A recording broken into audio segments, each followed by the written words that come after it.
Welcome back to Watch the Bookerman and to the 11th episode of Paul Heyman's TNA 2010, and we come into this week's show off the back of what was hopefully seen as a significant moment at the end of last week's show, Beer Money invoking their Feast or Fired briefcase. And just before I get into the fallout to that episode, we've got two stories that I just wanted to share. Brother Devon broke his collarbone. It had nothing to do with the match or the post-match attack. It was during a house show on Monday. Brother Devon got injured, so I'm just going to leave the Dudley Boys or Team 3D off screen for the next 3 weeks until he's fully recovered. I wouldn't have been able to use them tonight anyway because both of them are currently employed by New Japan and they take priority, but they would have probably been on the next episode. I've done an angle that explains why they're not on this week's show, because realistically they should be looking for revenge on Beer Money, who did attack them. I had a thought that maybe this could be the time where I tested the waters for a Brother Ray singles push if we're going to do the Bully Ray character transition, but I felt that needed more of a build up, and I didn't just want to do it with no reason and kind of waste that moment if we are to go forward with a Brother Ray singles push. The other one is Tomko. His contract is up for renewal and he's been here since November. He was the mystery attacker of AJ Styles, but he lost to Styles, he's lost to Joe, he even lost to Amazing Red last week, so it is getting now to a point where his worth as the heavy of Daniels is minimal at best. And I don't think we're going to... something could change over the next few weeks if something that we do catches fire with him, which again seems very unlikely. But as of right now, Tomko will not be offered a new deal and will leave at the end of this month. How we write him out, you'll see over the next few episodes.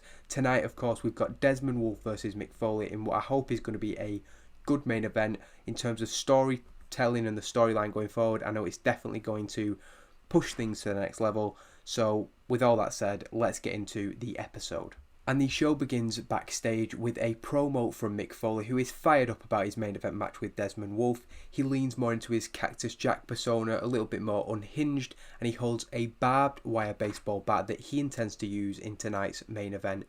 He says that he's faced young, arrogant punks before, and name drops Randy Orton and Edge as people who he took to their limits. He might not have always won those matches, but those men were never the same after stepping in the ring with Mick Foley.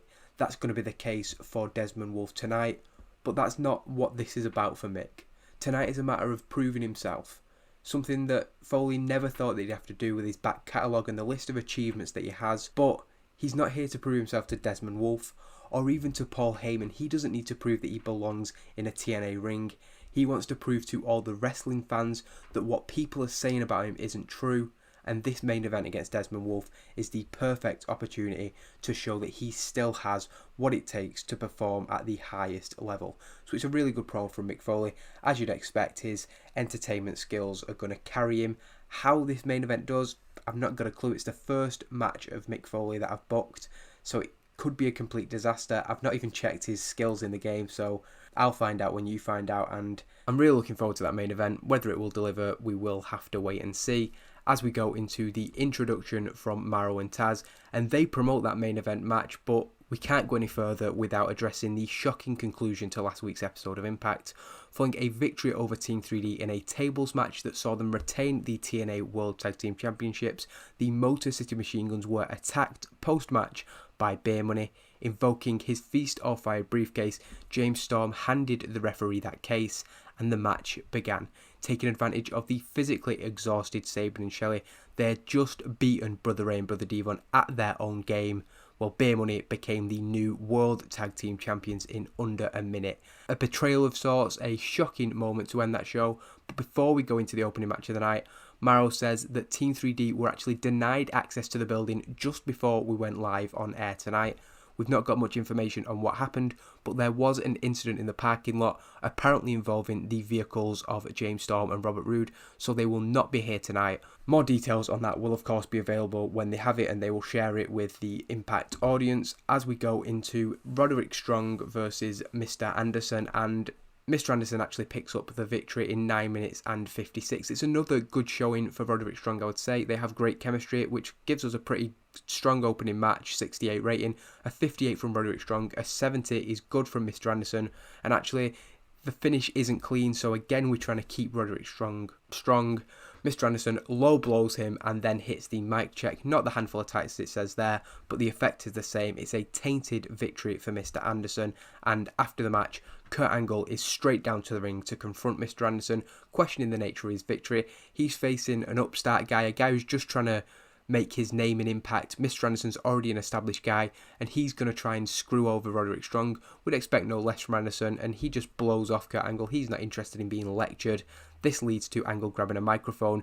Kurt tells Anderson that he knows that Mr. Anderson has requested a rematch with Kurt at Destination X, and for the record, Kurt Angle accepts that challenge, but he's got another idea. He doesn't see why they have to wait to that pay-per-view, so he tells him to find a partner if there's anybody in the back willing to work with such an asshole, and they will face off next week, Anderson and his partner, against Kurt Angle and Roderick Strong. So it's not doing as well as I'd expect there. Kurt Angle improvising well, so I think it might be because the segment was also rated on Roderick Strong's overness, bringing it down a little bit. But next week we have a match set up there, and Mr. Anderson has to find himself a partner for that match.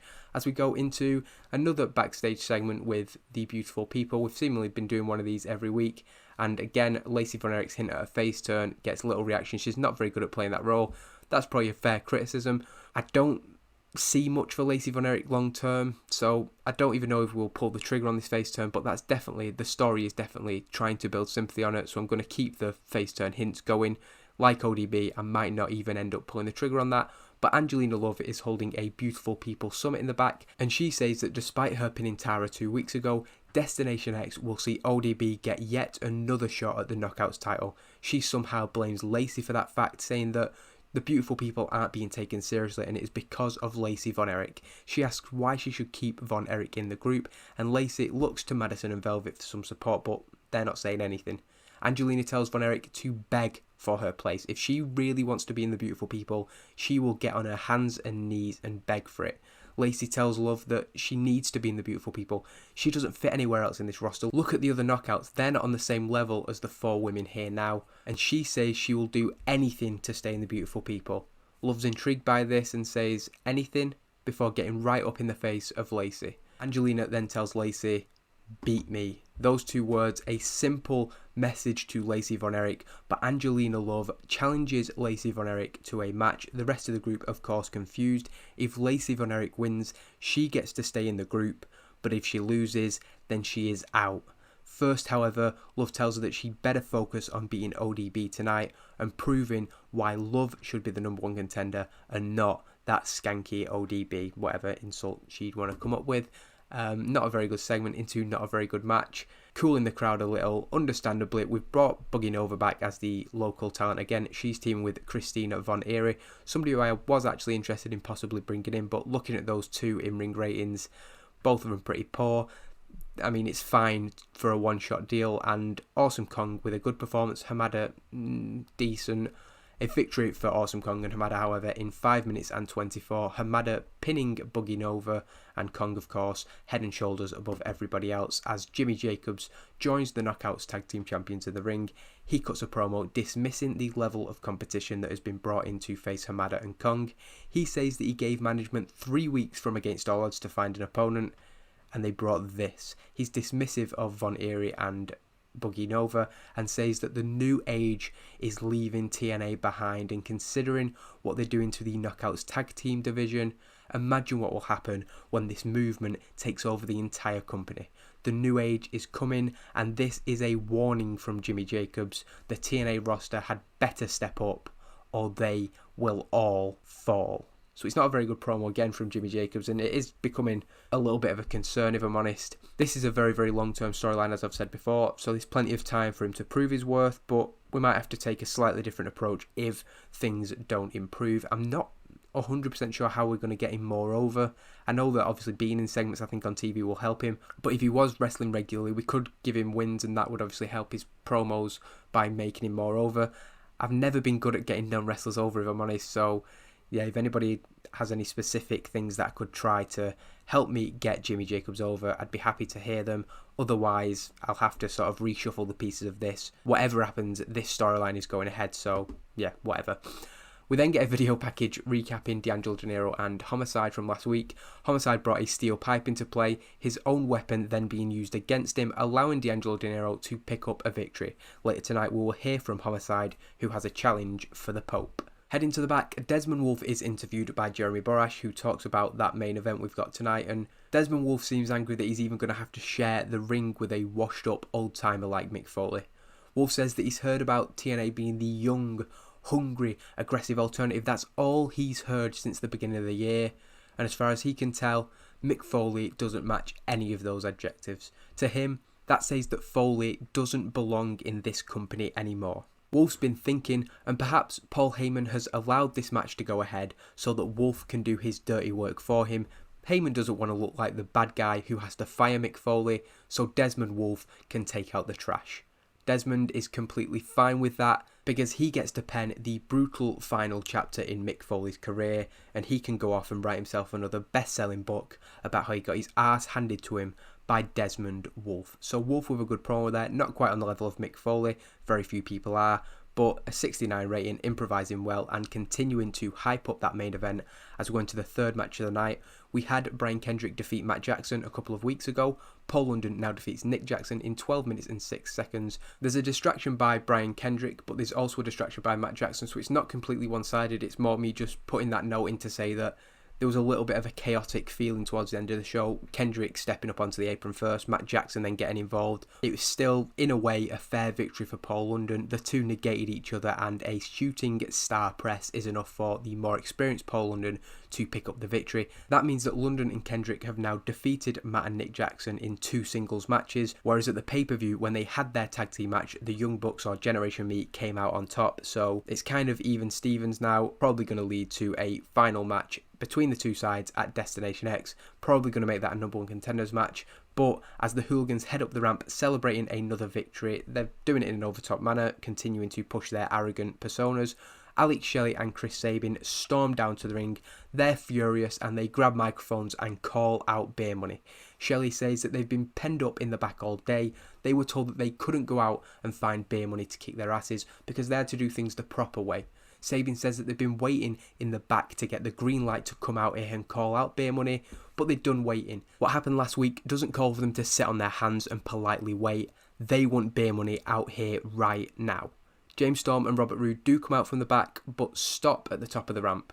Rubbing in what they did last week, Beer Money raise their titles in the air. This triggers Motor City Machine Guns to leave the ring and sprint towards the new champions. To their credit, Beer Money stand their ground and the two teams go at it brawling. Eventually, backstage personnel security come between the two teams. Sabin and Shelley are still fired up, but Beer Money are more than happy to head to the back. They don't need to be restrained by security. The World Tag Team Champions are happy to have the titles, and they leave Sabin and Shelley to stew in their own juices, shouting after them as the first hour of Impact ends. Coming back for the second hour of Impact, Taz and Mara welcome everybody back and promote what's happening for the rest of the night before they introduce a vignette that features once again footage courtesy of New Japan Pro Wrestling. The package promotes Kazuchika Okada, who is coming to TNA. After the vignette, Maro confirms that Okada will debut with the company on next week's show, and Taz says that he has heard great things about this young kid. This leads into a decent promo from Eric Young, who joins Doug Williams and Brutus Magnus as they make their way to the ring for their match up next. Eric Young cuts a promo referencing Kazuchika Okada coming to the company, saying that this kid is making his TNA debut next week, and Eric Young is going to personally introduce him to the World Elite. He's not quite clear whether this means he'll be offering him a place, or whether it means that he will be directly setting out against him. We do know that Okada will debut against Sheikh Abdul Bashir, so it looks like he will be against the World Elite, but that won't stop Eric Young trying to recruit.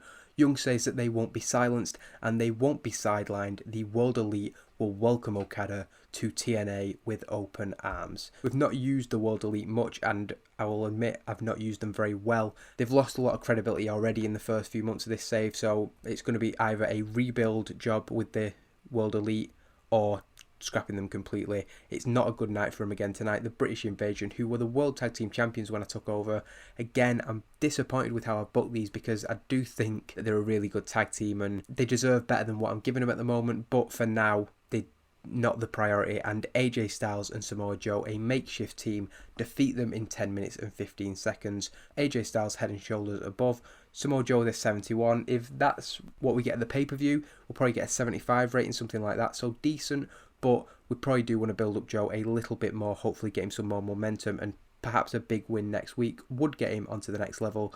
Losing heat to the storyline, which is never good, but it is actually a decent match, a 68. Deserving better announcing, and note that we always see in the better matches, going into a pretty good promo segment which gains heat to the storyline, which is good to see. AJ stands in the ring, having stolen the glory. I forgot to mention this during the booking. It's not a Styles Clash to Doug Williams that's the finish. I really wish you could select the finisher because so many times it's wrong, but Joe hits a muscle buster to Doug Williams, and as he staggers back, AJ, the classic thing of tags himself in and hits a 450 splash to pick up the victory. So that's actually the finish, not the Styles Clash like I said.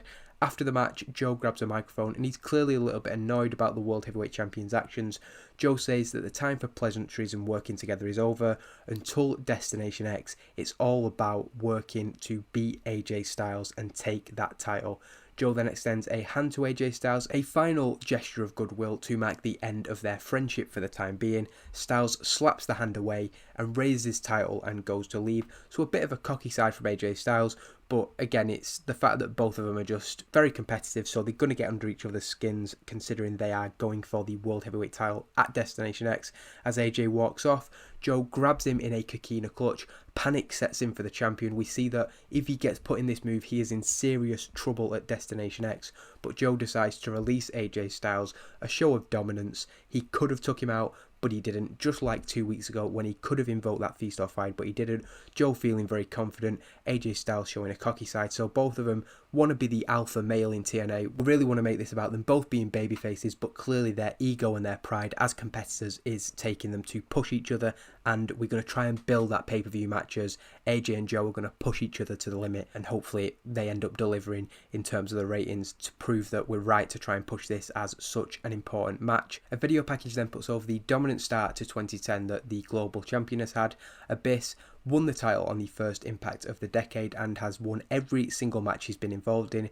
The monster Abyss will appear in action next week, just 3 nights before Destination X. We then get the match that we promoted earlier, and ODB picks up a decisive victory over Lacey Von Erich. Tara defeated her last week. ODB does it slightly quicker, I think. A decent performance from ODB. She's not at the very best level. Angelina Love and Tara are both a little bit better than her, but a running power slam picks up the victory, and as she stands tall, Tara comes down to the ring and puts over another win for ODB. Tara reminds us she doesn't like ODB, but she sees what she does in the ring and she understands that she is a really, really good performer. Tara has spoken with Paul Heyman, and after what went down in their rematch, Tara doesn't feel that was right. Personal feelings aside, she knows that ODB deserved a fair rematch, and Tara needs that match to prove that she deserves to hold that title. Therefore, she suggests one more match between them. Tara has beaten ODB before, and ODB has beaten Tara before. At Destination X, Tara wants there to be no question who the better woman is. In the last match, one woman will be left standing. ODB agrees to the match, and it is officially set. We were already pretty much assuming that it'd be ODB v Tara, but now Destination X, last woman standing. Tara will defend the title against ODB. Knockouts Championship match confirmed for the pay-per-view. Oh, we've still got the heel turn being hinted at there, so yeah, can still go either way, but I do think after a while you get a note about it being too long and dragging on, so I'll have to make a final decision on that. Again, I'm not 100% sure. I really do need to sort of take stock of the Knockouts division. I don't think I've done a particularly good job of it. I feel like I'm sort of going through the motions with the storylines, and it was something that I was keen to try and push and make sure remained prevalent while I booked the Paul Heyman era. So yeah, after probably Destination X, I'm going to have to sit down and really work out what I'm going to do with the Knockouts division. Heading away from ringside, Homicide cuts a promo from the streets of his hometown. This is pre-recorded, and he says that unlike D'Angelo De Niro, he actually lives and breathes the life that he talks about on TV. But last week, the Pope showed his true colours when he took Homicide's steel pipe and he clocked him over the head with it.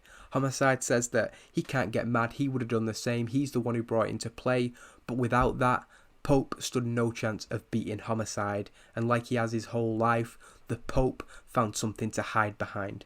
Homicide once again calls Pope out on claiming the streets that he's never laid his boots on, and whether it was a uniform or those sunglasses, he always has something to hide behind or someone.